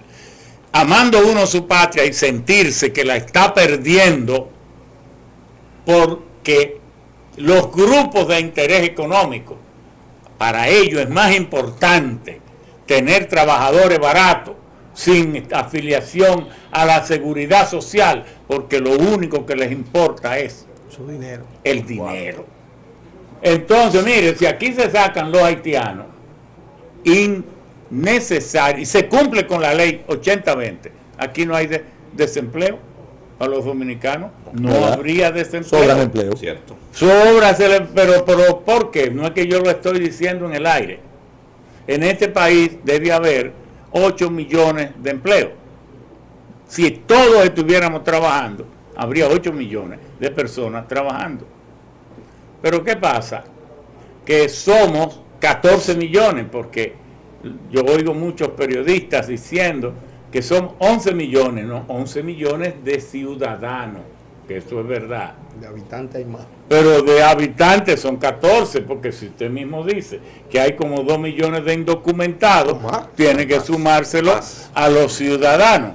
Y entonces, 7 millones de turistas tal vez harían como 420,000 personas que estuvieran viviendo permanente, y cuando usted viene a ver, llega a los 14 millones. Entonces, el desempleo en el país es el 13-14%, el desempleo. Si usted saca el 13% de 800,000, le da como 1.200.000. Pero, ¿cuántos millones de empleo no tendrán los indocumentados? Si decimos que es 1,5 millones o que hay 2 millones, entonces es mucho más de lo que se requeriría aquí, de los empleos que se requerirían para que no hubiera un solo dominicano. Pero ¿qué cosa buena traería cumplir con la ley 80-20? Que los salarios subirían de nivel, porque habría que pagar la seguridad social. Entonces, los empresarios que solo les interesa, algunos, los más voraces, los que dominan determinados sectores, lo que están viendo es su bolsillo. Ahora, el pacto que yo veo es el siguiente, para que no nos pongan como parias mundiales, porque aquí hay muchísimos muchachos de esos haitianos que han nacido aquí, y que no son haitianos, y que ni conocen Haití. ¿Y cómo demonios tú mandas a esa gente para allá? ¿Pero dónde entonces ellos van a ser extranjeros en su país? Sí. Entonces, mire, yo soy responsable. Yo cierro esa frontera y no dejo entrar uno más, y resolvería con lo que están aquí. Que a final de cuentas, usted, lo único que hace un ser humano es vivir un rato y luego morirse. Oye, hay que ser... ¿Es posible sacar todo eso así de golpe? No. Entonces, lo que tenemos es que sellar esa frontera. Que Haití no constituya nunca un peligro para nosotros. Y que nosotros sigamos creciendo, porque el eje del crecimiento de República Dominicana son los dominicanos de ultramar. Esa gente que generosamente nos envía cerca de 25,000 millones, porque eso que ustedes oyen que llegaron 10.400 millones de remesas, esas son las remesas que se registran formalmente en remesadoras y bancos comerciales. Pero entonces alguien ha calculado, porque nosotros lo hemos hecho, ¿cuánto envían los dominicanos de ultramar en tanques, paquetes, electrodomésticos, cajas, electrodomésticos? En estos días dijo el presidente Abinader, que debe estar bien informado, como los presidentes están, que envían 6,000 furgones. Si usted le pone 10 millones solo de cada furgón de dólares, ya usted tiene 6,000 millones, que hay que sumárselo a los 10,000. Pero y entonces, usted sabe que el 20% de los turistas que vienen aquí son étnicos, es decir, son los mismos dominicanos, que vienen con sus 9.999 dólares para no traer 10,000, y que vienen con su tarjeta, y vienen con su chequera, porque hacen un cheque aquí y lo cambian también. Pero usted no sabe que se estima que algunos 8 o 10,000 millones vienen por ahí. Y luego el dinero del lavado, que cuando la gente oye decir lavado, ya droga, no. El dinero procedente de droga que se lava no pasa del 25%, ya dicho por la propia DEA. El gran flujo de dinero que se lava se produce en cosas tan necesarias como en las bodegas de Estados Unidos, que las bodegas, si venden hasta 5,000 dólares al mes, le dan un simple formulario para pagar unos impuestos mínimos. Pero ¿y qué bodega vende 5,000? Venden 30, 40, 50,000. Pero hay un truco. El dueño de esa bodega, ¿cómo declara que ganó más del tope de venta hasta 5,000? Si vende 30,000, ¿cómo legitima todo ese dinero que se ganó? Tiene que buscar vías para lavarlo. Pero también los dueños de hoteles, los dueños de todo el mundo trata de pagar menos impuestos. Entonces, el gran dinero de lavado no tiene ese delito tan denigrante como es el narcotráfico, sino que también tiene hasta las iglesias. lavan dinero porque las iglesias en Estados Unidos tienen que pagar impuestos. Entonces la iglesia que recauda más de lo que dice, y las hay, entonces los curas tienen que lavar, y los obispos también. Ay. Es que así. Miren, ahorita el ingeniero hablaba de una mafia, de una parafernaria que en 20 años acabaron con este país. Bueno, este país es diferente a lo que yo vi hace 20 años. El PLD hizo grandes obras en la República Dominicana, pero vamos a poner que usted tiene la razón. Era una mafia el PLD. Resulta que el ministro de Hacienda anterior, el señor Donald Guerrero, está siendo acusado porque pagó 8.500 millones de pesos de una sentencia de la Suprema Corte de Justicia que dice que es la cosa irrevocablemente juzgada.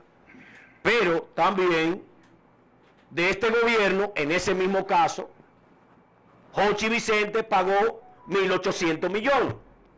Significa que si Donald Guerrero es un delincuente por pagar 8.500 millones, Jochi Vicente es también otro delincuente porque pagó 1.800 millones del mismo expediente. Inclusive, el último pago que hizo Donald Guerrero fue de 300 millones y el señor Jochi Vicente lo completó y pagó 1.800 a ese mismo expediente, que es de una persona que está vinculada al PRM. En el caso de Macarrulla, Jan Alain está preso porque Jan Alain es el ladrón más grande de la historia de la humanidad. Porque Jan Alain hizo una cárcel con un reguero de problemas y con una inversión por encima de lo que valía. Pero Miriam le pagó 300 millones a Macarrulla, que fue la compañía que la hizo. Y resulta que no hay un político que se roba un dinero, sino hay una empresa de por medio. Y varias adendas. Y lo cual, quien le entrega los cuartos a los políticos son los empresarios. Entonces yo digo, ¿y por qué no está preso Macarrulla igual que Jan Alain? ¿Por qué no están barajando a Jochi Vicente como están barajando a Donald Guerrero? Entonces yo creo que en la política que se está haciendo ahora contra la corrupción, hay un equipo de campaña de Luis Abinader ahí en la Procuraduría que solamente persigue a los del PLD. Y si fuera verdad que quieren agarrar preso a todo aquel corrupto y quitarle los cuartos, hubo una muchachita que fue en flagrante delito ahí, en Portuario, en Puerto Plata, que cogió 30 carros, los recibió, y miren, el BL es un documento como el acta de nacimiento de una importación, trajeron su carro. Ella cogió los BL, le hizo unos recibos a mano, cogió los cuartos y entregó los carros. En flagrante delito, 5 personas en este gobierno. Más sin embargo, esa muchacha no tiene ni siquiera con el pétalo de una rosa. Entonces yo pregunto, si vamos a perseguir la corrupción, deberíamos agarrar a esos presos. ¿Usted no cree? Pero por eso yo soy precandidato para hacerlo.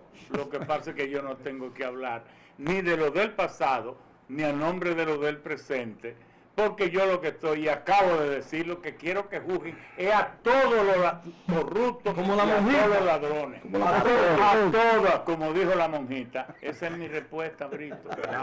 Por eso estamos aspirando. Un aplauso a todo el que le ponga la mano en el Estado.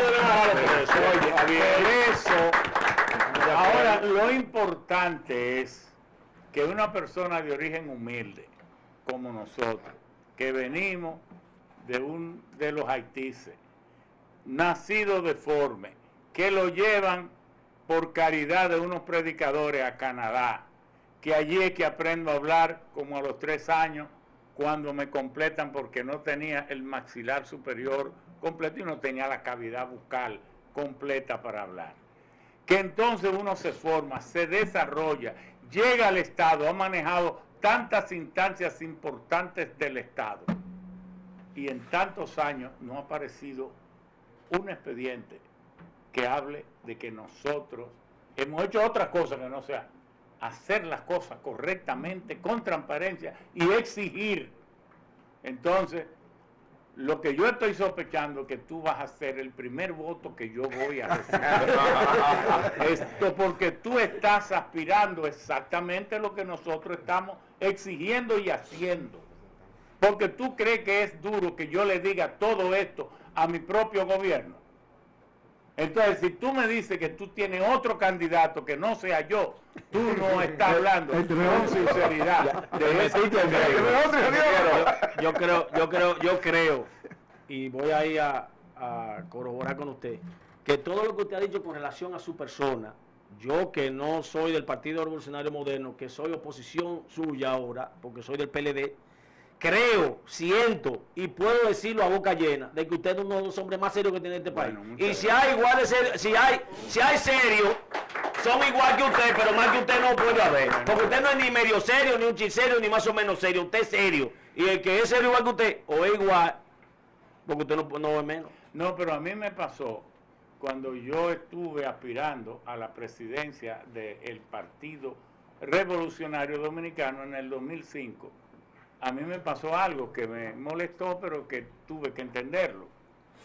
Fui a Villa Los Almácigos y allí Espinal, que era el alcalde en el 2005, me dice, mire, ya nos estamos aproximando a la fecha de las votaciones de la convención interna del PRD.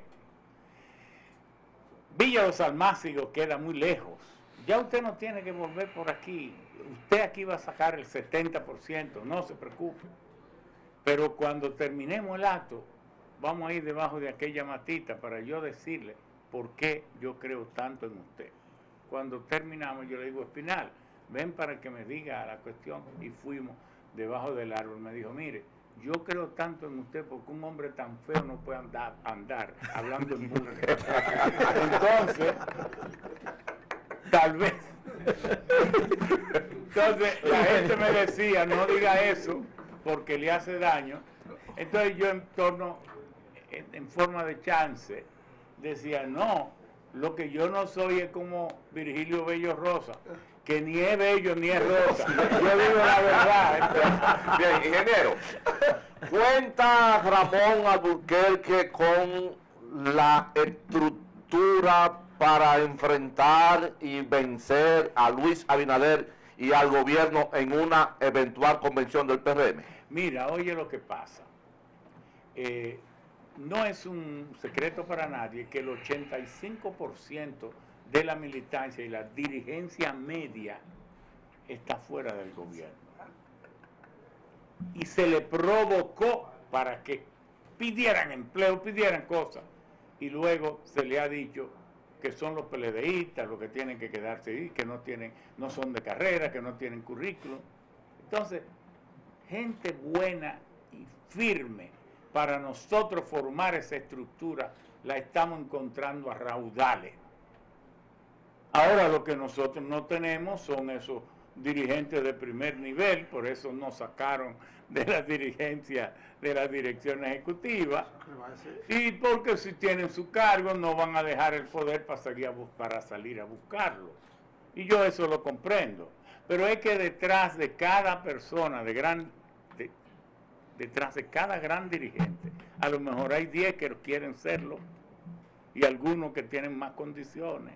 Nosotros andamos buscando esos, y esos sí que son muchos. Entonces puede haber tremenda sorpresa. Entonces, pero es mejor que uno sea humilde. ¿Por qué? Nunca, dice Maquiavelo, no desafía al poderoso, déjalo que se consuma en su poder. Sigue haciendo tu trabajo. Y eso, en eso está. Pedro Agustín Castillo Jr. Don Ramón, una de las justificaciones de la salida, pero dijimos que vamos también a tocar los grandes temas mundiales, los grandes los grandes temas de la cuestión, porque ahorita se va el tiempo. Y aquí vino Ramón a Santiago a hablar de chismecito nada más. Sí, pero déjeme de no, si te quiere hasta las 7 aquí, si su agenda lo permite. No, aquí no hay horario para usted.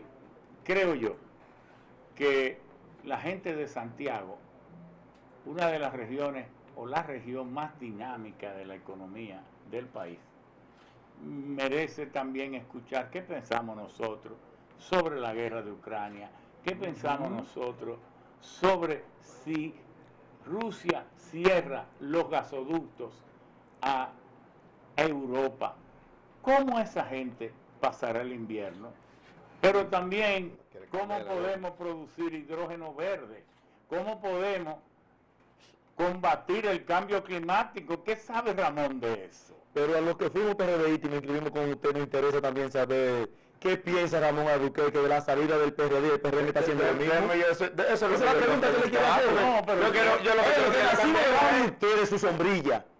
Pero lo que yo estoy diciendo es solo una opción. Sí, pero Ya estamos hablando de eso y No, si vamos. ese es, vamos a seguir. Sí. Pero yo estoy sugiriendo que no, Temas nacionales. que no creo que sugerir sea una ofensa, ¿no? Ok, sí, déjeme yo hacer una pregunta porque la tengo en inquietud de hace rato. Ustedes criticaron cuando salieron del PRD y formaron el PRM de que Miguel era antidemocrático, de que se hizo asamblea, que se eligieron las autoridades de forma arbitraria. Entonces vimos que en enero de este año ustedes modificaron los estatutos y hicieron los procesos como quisieron, las autoridades que le gobiernan. Ahora bien, usted ahora está aspirando a la candidatura presidencial. Si de la misma forma con que ellos modificaron los estatutos, ahora vienen y le imponen la reelección, ¿qué va a pasar con Ramón Albuquerque? Le voy a hacer la misma pregunta que le hice a Guido.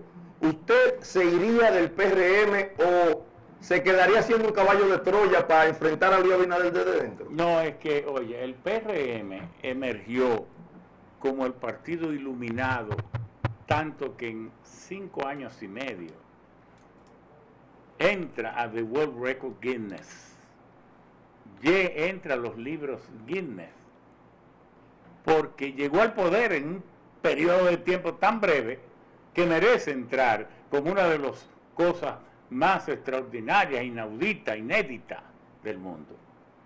Y es precisamente porque fuimos el partido mientras los demás partidos no hacían convenciones por voto secreto, directo y universal, nosotros lo hicimos. Entonces, hay de aquellos que hoy estén repitiendo las prácticas de Miguel Vargas.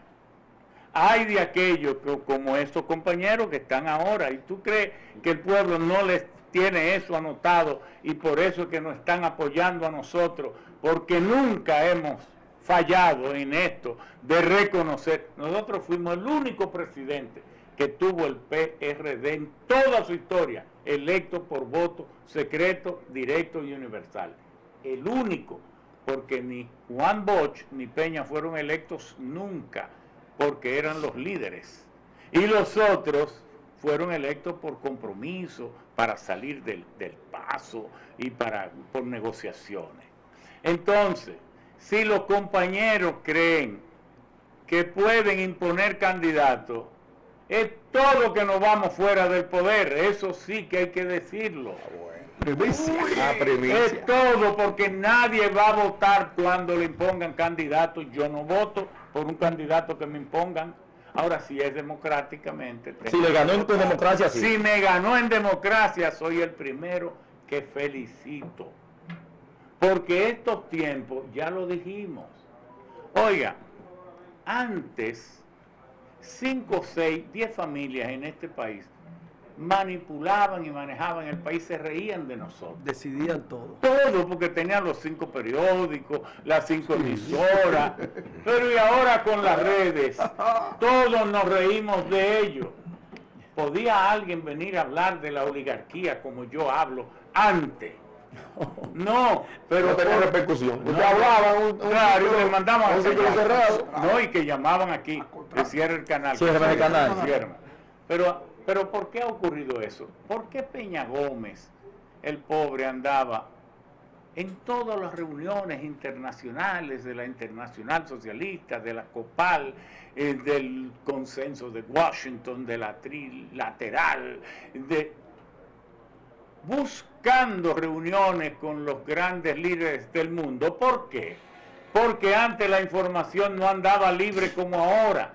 La información circulaba tubularmente de líder en líder y de presidente en presidente, y para saber lo que estaba pasando en el mundo, gracias a Peña, que andaba en el mundo entero recogiendo informaciones. Y por eso cuando él venía aquí no cabíamos en la comisión política para informarnos de lo que de otra manera nunca íbamos a poder saber. pero también nos agolpábamos frente a la televisión y la radio, Tribuna Democrática, oyendo informaciones que solo él podía dar. Y tal vez Balaguer, que estaba en el poder, pero no la daba, porque él usaba la administración misteriosa de la información como un instrumento de poder. ¿Qué pasa ahora? Que los líderes que anden mucho, ellos son los que se atrasan en el nivel de información, porque cualquier cosa que pase en el mundo a los microsegundos lo sabemos aquí. Entonces, que nadie crea que manipulándolo. Ahora, yo esto de lo que pasó en nuestro partido, de que los compañeros primero han cerrado el partido, entonces la gente no tiene dónde ir a desahogarse. Antes, con todos los locales abiertos del partido, uno iba y contra el primero que uno despotricaba era contra Peña. Peña, que de carajo, que nada más vive viajando y cosas, y nada más cree en Billy Brandt, y uno hacía toda esa evacuación sobre el pobre Peña. Pero eso era un desahogo, lo amábamos con locura. Pero ahora todos los locales están cerrados, porque ahora todos los dirigentes del partido están en los gobiernos. ¿Y quién entra a esos despachos? Oye, entonces, ¿y qué partido puede funcionar así? Nosotros estamos haciendo el trabajo que debería hacer el partido, lo estamos haciendo nosotros en la corriente alternativa democrática. Entonces, pero uno lo comprende, porque ¿qué hubiera sido si se hubiese hecho esa primaria para elegir los dirigentes del partido? Y entonces, si con esta situación de subir los vidrios, de no coger llamadas, de si te he visto, no me acuerdo, ayer te necesitaba para que votara, pero hoy me parece que tú eres raro, mal vestido y a lo mejor grajoso. Bueno, ¿qué hubiera ocurrido si se hubiesen presentado como candidatos? No hubiera sido un plebiscito revocatorio y la gente lo hubiera interpretado no contra su rol de dirigente del partido, la gente lo hubiera interpretado como un plebiscito revocatorio contra el gobierno.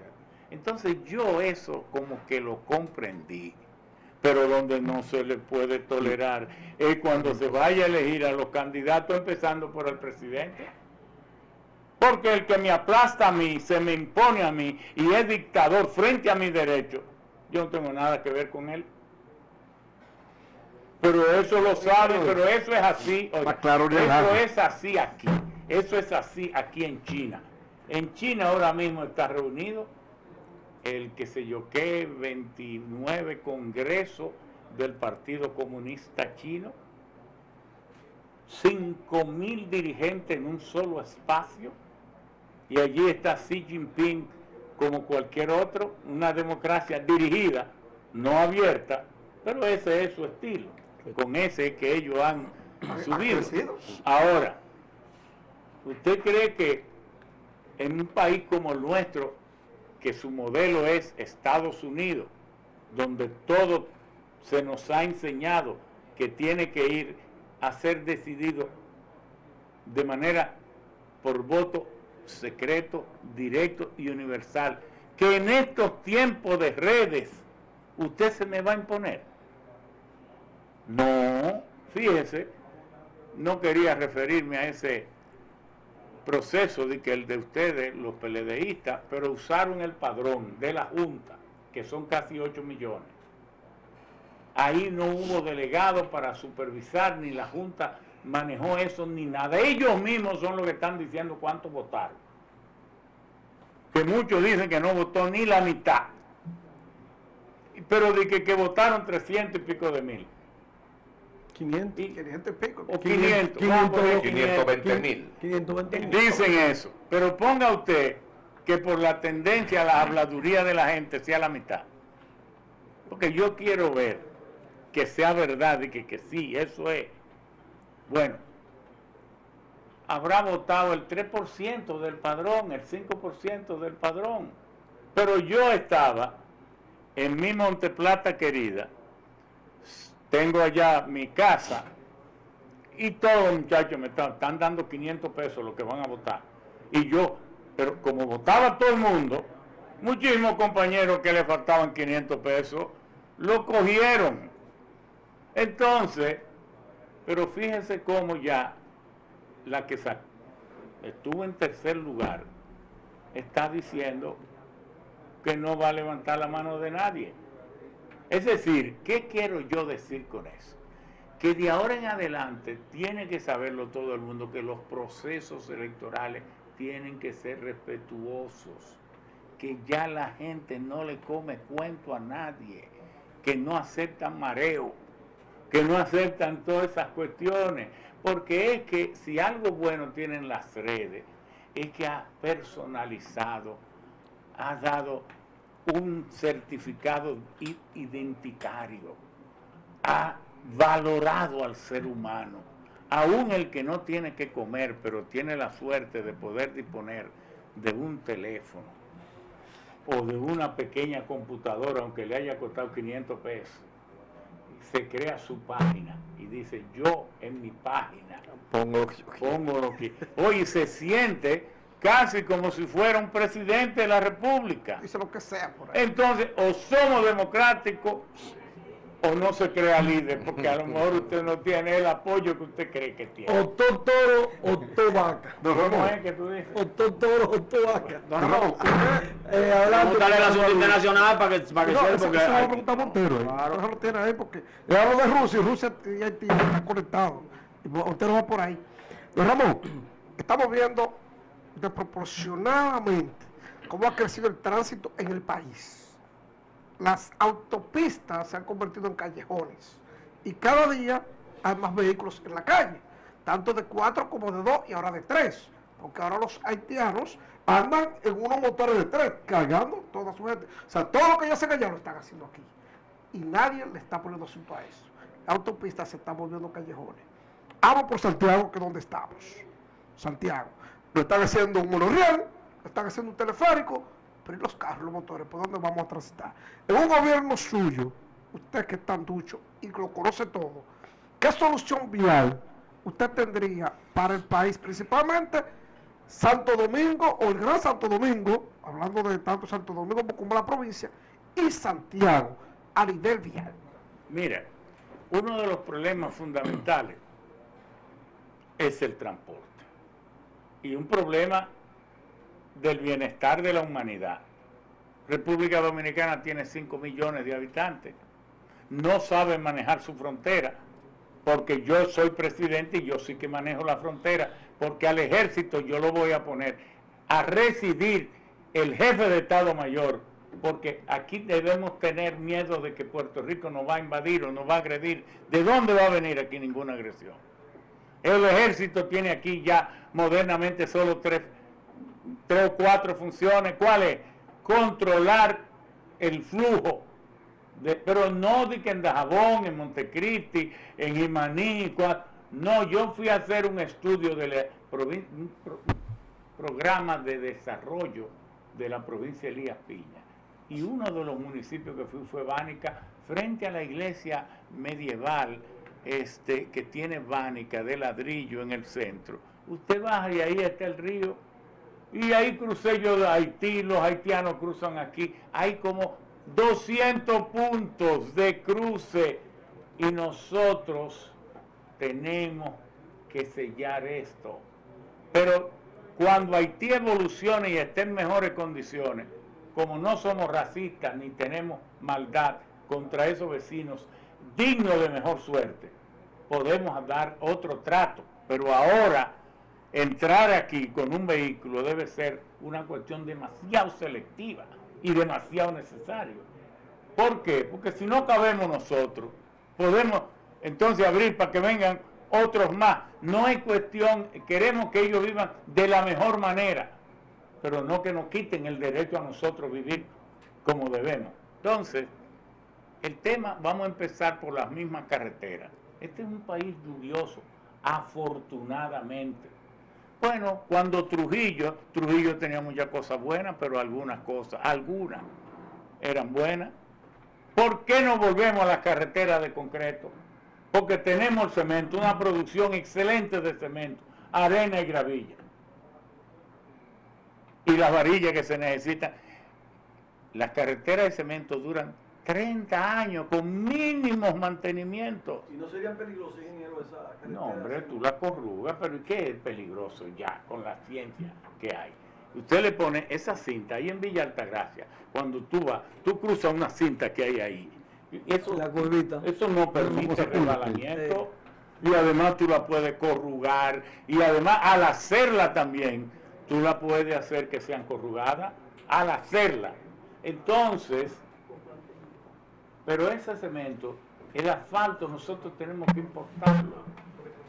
Entonces, lo primero es salir de ese problema de las carreteras, de carreteras inservibles, pero además el mantenimiento de la carretera. Ahí tenemos una oportunidad. Si este país tiene 15.000 kilómetros de carretera y de caminos vecinales, para crear medianas empresas de los ingenieros, dándole de a 100 kilómetros, que ellos sean, cada compañía, responsables de dar mantenimiento en iluminación, en señalización, en bacheo, en todo, de todas esas carreteras, y que no tengan que ser que las grandes y grandísimas corporaciones de ingenieros las que vengan a dar mantenimiento. Entonces, el tema de que aquí hay casi 5 millones de vehículos, de los cuales 3 millones y tantos son motocicletas, que eso es un desorden total. Y luego los demás son vehículos de 4 ruedas. Pero ¿y quién ha dicho que aquí no se puede poner? Cuando éramos más primitivos, aquí habían hasta parquímetros. Sí. Cuando esto eran ciudades, cuando Santiago era una aldea, tenía parquímetros y la gente lo respetaba.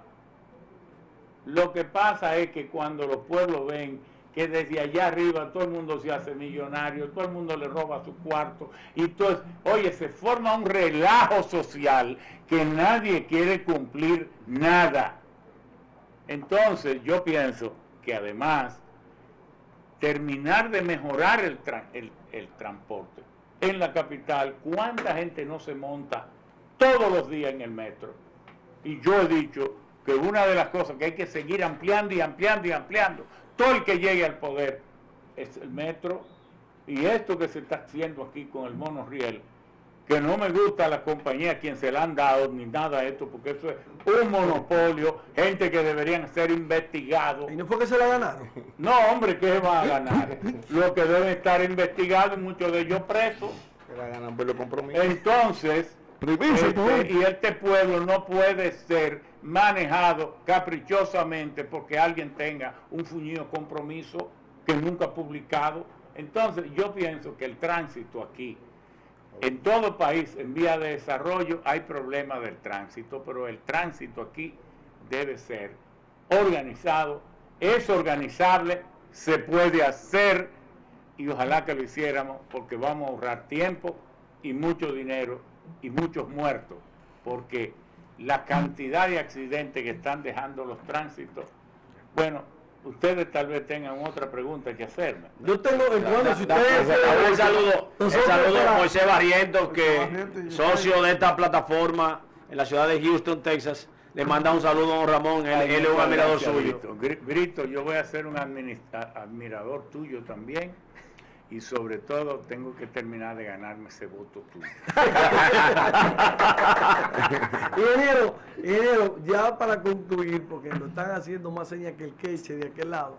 Ingeniero, hablando de geopolítica, hablando de Rusia, de Ucrania, ¿qué va a pasar con esos grandes empresarios, esas grandes industrias que están en los alrededores, que están cerca en ese conflicto, específicamente en Ucrania?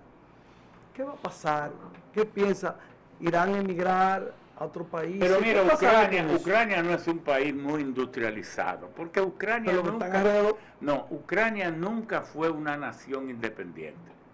Ucrania empezó a ser nación independiente en el 1999. Ucrania era un gran territorio de tierra muy fértil de Rusia, de todo. Desde luego en Ucrania fue que empezó. en ese trasiego migratorio de los pueblos indoarios, de los eslavos, donde primero fue cuajando al salir del hielo y llegar a los climas templados, ahí en ese entrecruce nació lo que se llamó el Rus de Kiev. Kiev, el Rus. Rus quiere decir en eslavo centro de poder. Y entonces en 1605 se formó allí lo que se llamó el hermanastro entre lo que hoy es Polonia, lo que es Lituania, lo que era Bielorrusia y lo que era Kiev. Y allí tuvo mucho Igor Vergorov, fue el gran líder por un tiempo, pero luego perdió vigencia, el poder, y entonces surgió el Rus de Moscú. Y la palabra Rusia viene de Rus, que quiere decir el país poderoso. Y ahí entonces nació Rusia. Y en los tiempos actuales Rusia tiene 17 millones de kilómetros cuadrados. Ahora, ahí hay un conflicto que no se puede ver como un problema entre Rusia y Ucrania. Esa guerra Ucrania la tiene perdida. Porque si Rusia se enfrentó a Alemania y a todo, Rusia fue el país que realmente derrotó a Hitler. De los 60 millones de personas que se dice que murió en la Segunda Guerra Mundial, rusos murieron 32 millones. Un país que apenas tenía 110 millones de personas. De cada 10 rusos murieron 3 en la Segunda Guerra Mundial. Entonces, la única parte de Ucrania que es realmente industrializada es el Donbass, el Lugansk, Zaporilla, donde está la gran central termonuclear que construyó Rusia. Eso nunca fue de Ucrania. Eso lo terminaron los 8 reactores en 1985 en tiempo de la URSS. Ucrania nunca ha tenido dinero para construir esa central termonuclear de Zaporilla. Entonces, la parte más industrializada de Ucrania es ese 20% de su territorio, como unos 120.000 kilómetros cuadrados, que es lo que Rusia ahora se ha anexado. El resto de Ucrania es básicamente tierra de mucha producción agrícola y agropecuaria. Por eso Ucrania producía antes de la guerra sorgo, maíz y todo. De 1.100 millones de toneladas de maíz que se produce en el mundo, Ucrania producía como 78, porque la primera producción es de Estados Unidos y la segunda de Brasil. Entonces, esa guerra es entre Occidente y Oriente.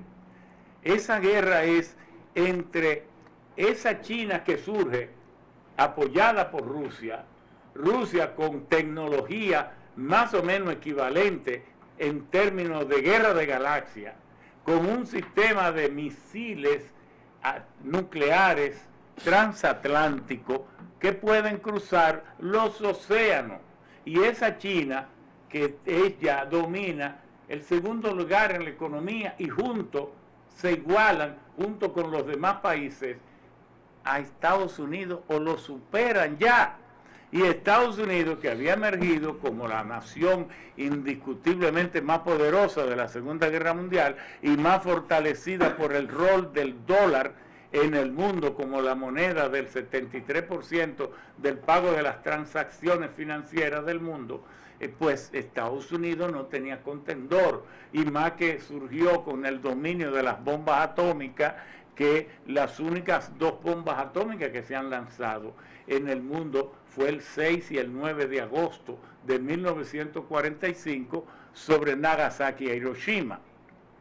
Entonces Rusia vino a tener la bomba atómica en 1952, pero llegó a un desarrollo que al tiempo de caer la URSS en 1992, el CIPRI, que es el Instituto de Investigación de las Armas Nucleares de Estocolmo, Suecia, dice que de las 15.500 bombas atómicas que hay en el mundo, Rusia tiene 7.500, Estados Unidos 8.400, entonces viene Gran Bretaña, todo esto. Es decir, ¿qué es lo que ha querido Estados Unidos? Que su más fuerte aliado, que es la OTAN, toda Europa, para la energía dependía totalmente de Rusia, porque Rusia es un país superdotado. Produce el 18% del gas mundial, produce el 10% del petróleo mundial, pero tiene reservas infinitas, el 6% del carbón, pero lo más importante, por decisiones estratégicas, Rusia produce el 17% de todos los fertilizantes del mundo, sobre todo de los nitrogenados, de los potásicos y de los fosfóreos. Pero además es la tercera productora de oro y es la cuarta productora de uranio. Entonces, Estados Unidos ha querido separar Rusia de Europa. Pero ¿qué le está pasando a Europa? Que se ha dejado engatusar. Es una guerra absurda. ¿Cómo usted puede estar enviándole armas a Ucrania para que prolongue un conflicto que al que va a perjudicarlo es a usted? Porque si Rusia termina de cerrarle el gas natural a Europa, lo va a matar el frío. Entonces podrá Estados Unidos mandarle algo de gas, pero cuando le envíe gas, el gas tiene que ser líquido, no gaseoso como el que va por los gasoductos. ¿Y cuál es la diferencia entre el gas natural que va por el gas gasoducto, por los gasoductos, y el gas natural que va en un barco?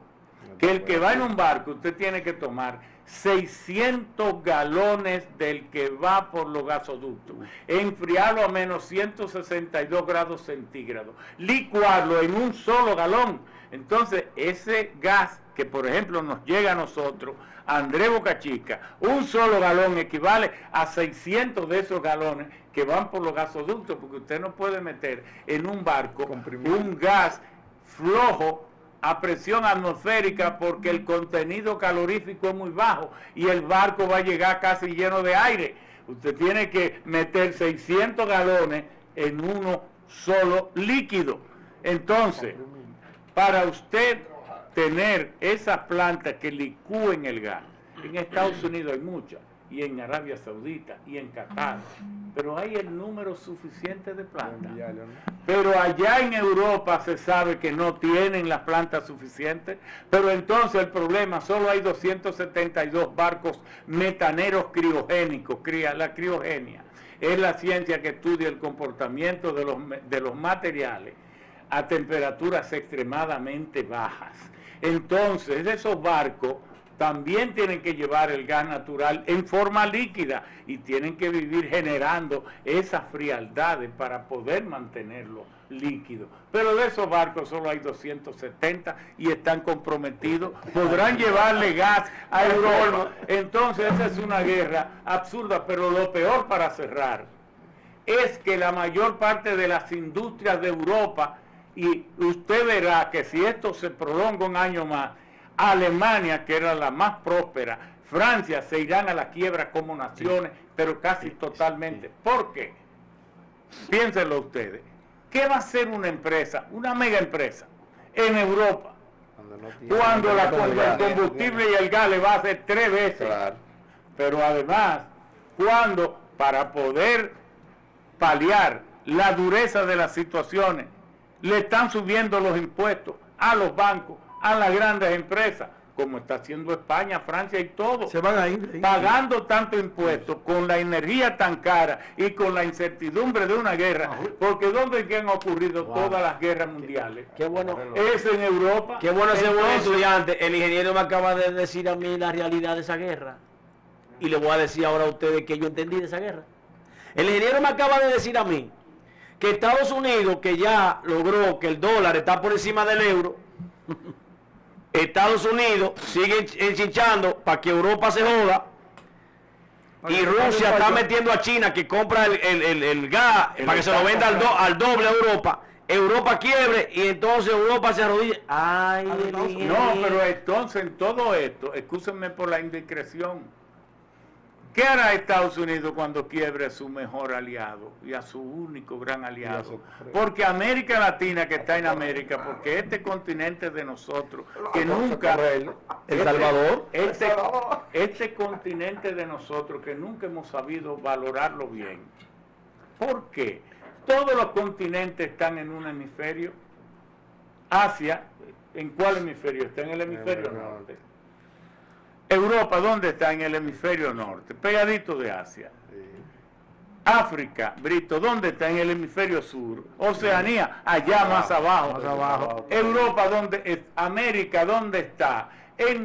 Dividiendo el planeta en dos. Va desde el polo ártico al polo antártico.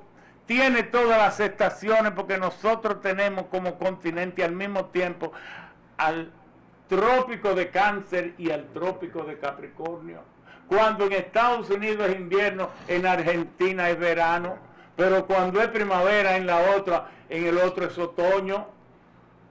Es que nosotros somos como la bendición del mundo y estamos a 13.000 kilómetros de Asia si van a cruzar el Pacífico y a 6.000 kilómetros de Europa si van a cruzar el Atlántico. Por eso en América nunca ha habido una guerra mundial, nos hemos guerreado entre nosotros, entonces todo el mundo a lo mejor quisiera invertir aquí porque es más difícil, pero también América, y esto se lo dejo como reflexión. Muchos dicen que es abandonada de los dioses. ¿Por qué? Porque fuimos descubiertos en 1492 y ya todos los dioses estaban creados. Porque Jehová estaba creado ya, el cristianismo estaba creado el Islam, el budismo, el hinduismo, el shintoísmo, el taoísmo, el confucianismo, el brahmanismo, todos estaban creados.